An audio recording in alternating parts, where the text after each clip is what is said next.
السلام علیکم ورحمۃ اللہ وبرکاتہ نحمدہ ونصلی علی رسولہ الکریم اما بعد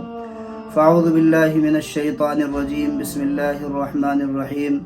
فصل لربک وانحر وقال النبی صلی اللہ علیہ وسلم سمنوا ضحایاکم علی الصراط مطایاکم۔ محترم بزرگوں اور دوستو، گزشتہ ویڈیو کے اندر ہم نے یہ بات عرض کی تھی کہ آنے والی ویڈیو کے اندر انشاءاللہ قربانی کا طریقہ بیان کیا جائے گا، لہذا قربانی کا طریقہ بیان کیا جا رہا ہے، اسے سبھی حضرات غور و توجہ کے ساتھ سنیں اور اس پر عمل کی کوشش کریں۔ محترم بزرگوں دوستو، قربانی کرنے سے پہلے جس وقت بھی ہم قربانی کریں تو سب سے پہلے ہم اپنی نیت کو درست کریں کہ ہم ایک عبادت کرنے کے لیے قربانی کر رہے ہیں،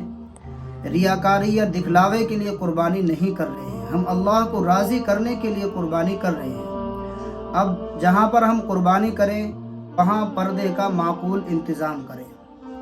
راستوں پر چوراہے پر ہرگز قربانی نہ کریں، لہذا پردے کا معقول انتظام ہو۔ اور اسی کے ساتھ ساتھ میں چھری ہم تیز کر لیں، کیونکہ ٹھٹل چھری سے ذبح کرنا اس سے جانور کو تکلیف ہوتی ہے، چھری تیز ہونی چاہیے، جانور کو پانی وغیرہ ہم پلا لیں، اور چھری جو ہم تیز کریں تو وہ جانور کے سامنے نہ کریں، کیونکہ حدیث پاک میں اس سے منع فرمایا ہے کہ ہم جب چھری ذبح کریں تو جانور کے سامنے ہرگز اسے تیز نہ کریں۔ اسی طریقے سے جب ہم جانور کو ہم لٹائیں گے تو اس کا سنت طریقہ، مسنون طریقہ کیا ہے، اسے بھی غور و توجہ کے ساتھ سنیں، تاکہ ہماری قربانی پر ہمیں پورا کا پورا اجر و ثواب ملے اور ہماری قربانی مکروہ نہ ہو۔ ویسے تو آدمی کسی بھی رخ سے جانور کو لٹا کر کے ذبح کر سکتا ہے، ذبح ہو جائے گا، لیکن اگر سنت طریقے کا خیال کریں گے تو اس پر اجر و ثواب ملے گا اور قربانی کے اندر کچھ کراہیت بھی نہیں رہے گی۔ تو طریقہ یہ ہے کہ جانور کو ہم بائیں کروٹ سے لٹائیں کہ جانور کے دونوں پیر قبلے کی طرف ہوں، دم حی علی الصلاۃ کی طرف ہو، یعنی پونچھ حی علی الصلاۃ کی طرف ہو، اور سر اس کا حی علی الفلاح کی طرف ہو، اور اللہ کا نام لے کر کے ہم جانور کو ذبح کریں۔ بسم اللہ اللہ اکبر، جو شخص ذبح کر رہا ہے اسے بسم اللہ اللہ اکبر کا پڑھنا فرض ہے۔ جانور میں 4 رگیں ہوتی ہیں اور چاروں رگوں کا کٹنا ضروری ہے، اس میں سے اگر 3 رگیں کٹ گئی ہیں تب بھی جانور ذبح ہو جائے گا۔ 4 رگیں ایک تو کھانے کی ہوتی ہے، ایسی ایک سانس کی ہوتی ہے، اور 2 رگیں جو ہوتی ہیں وہ خون کی رگیں ہوتی ہیں، تو چاروں کٹ جائیں تو بہتر ہے، اگر 3 بھی کٹ گئی ہیں تب بھی جانور ذبح ہو جائے گا، لیکن بسم اللہ کا پڑھنا ضروری ہے۔ بعض دفعہ ایسا ہوتا ہے کہ ایک آدمی ذبح کرنے کے لیے چلا، اس کے ہاتھ کانپنے لگے، اس نے بسم اللہ پڑھ لیا تھا، اب ان پہ ذبح نہیں ہوا، دوسرا آدمی آیا اور وہ کہنے لگا کہ بھئی میں ذبح کروں گا، تو جس طریقے سے پہلے آدمی کو بسم اللہ پڑھنا فرض ہے، اسی طریقے سے دوسرے آدمی کو جو اس کا معین و مددگار بن رہا ہے، وہ ذبح کر رہا ہے، اس کے لیے بھی بسم اللہ کا پڑھنا فرض ہے۔ اگر وہ دوسرا آدمی نہیں پڑھے گا تو پھر جانور ذبح نہیں ہوگا، لہذا بسم اللہ کے ساتھ میں ہمیں جانور کو ذبح کرنا ہے۔ ذبح کرنے کے بعد میں جلد بازی ہرگز نہ کریں۔ بعض دفعہ ایسا ہوتا ہے کہ ذبح ہو گیا اور فوراً ہی اس کی کھال اتارنی شروع ہو جاتی ہے، وہ ابھی گرم ہے جانور، اسی حالت میں کھال اترنی شروع ہو جاتی ہے۔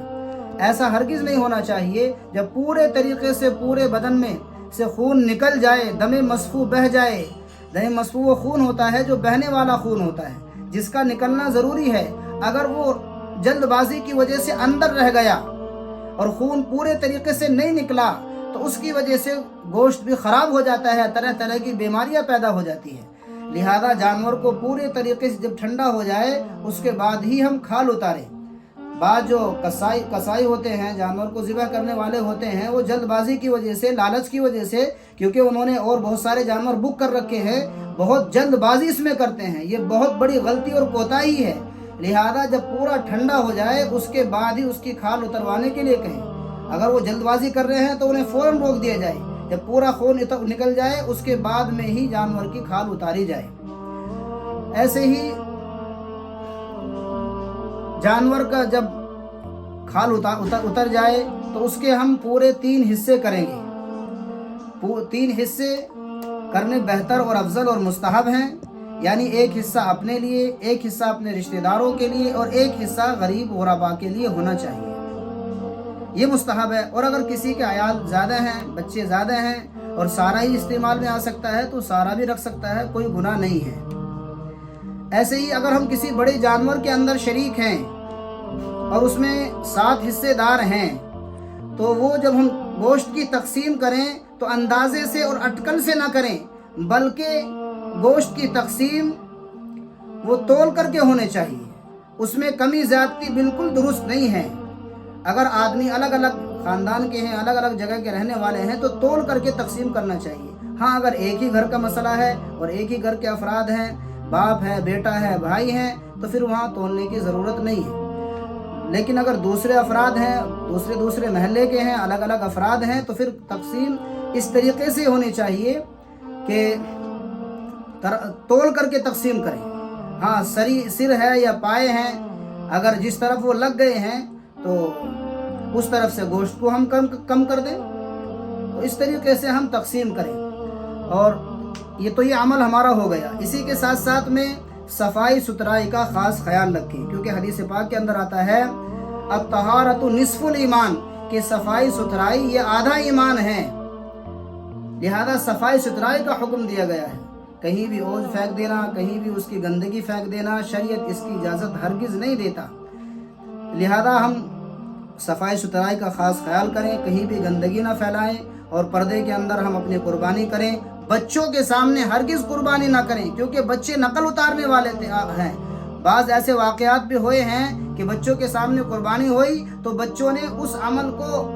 آپس میں دہرایا ہے کہ ایک بھائی نے دوسرے بھائی کو ذبح کر دیا، لہذا بچے وہاں ہرگز نہیں ہونے چاہیے۔ تو یہ آداب ہیں اور یہ طریقے ہیں، ان کے مطابق ہم قربانی کریں گے تو انشاءاللہ ہماری قربانی قبول ہوگی اور اللہ کے دربار کے اندر اجر و ثواب کا باعث بنے گی۔ اللہ پاک ہم سب کو ان باتوں